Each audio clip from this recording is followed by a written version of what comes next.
आपल्या आयुष्यातील जे काही चांगले वाईट कर्म असतात त्याचं फळ आपल्याला या जन्मातच मिळतं की पुढच्या जन्मात. तर मला तर असं वाटतं की जे काही आपण कर्म करतो त्याचे फळ आपल्याला याच जन्मात फेडावे लागतात. मग ते चांगले असो किंवा वाईट. कर्म हे दोन प्रकारचे असतात. एक तर असतं चांगले कर्म. चांगले कर्म म्हणजे काय, की सर्वांसोबत प्रेमाने वागणं, प्रत्येकाची काळजी घेणं किंवा कोणाला मदत करणं, हे झाले आपले चांगले कर्म.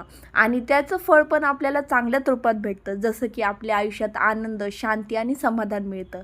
पण त्या उलट जेव्हा आपण कोणाला तरी त्रास देतो, मग ती व्यक्ती आपली जवळची असो किंवा परकी, पण आपण कोणाला तरी त्रास देतो, कोणाचा तरी द्वेष करतो किंवा कोणाचा तिरस्कार करतो, तर त्याचं फळसुद्धा आपल्याला याच जन्मामध्ये आणि ते पण दुपटीने भेटत असतं.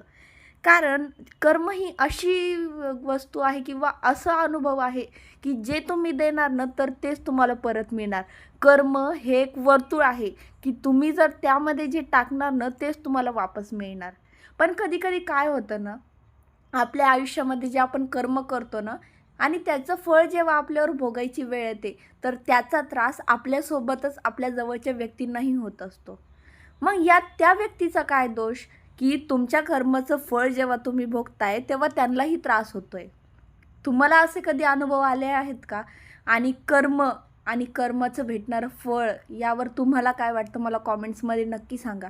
कारण आपलं जे आयुष्य आहे ना, त्यामध्ये तुम्ही देवावर विश्वास नाही ठेवला तरी चालेल, पण कर्मावर नक्कीच ठेवा. कारण कर्म नेहमीच फिरून वापस येतात आणि 100% येतात.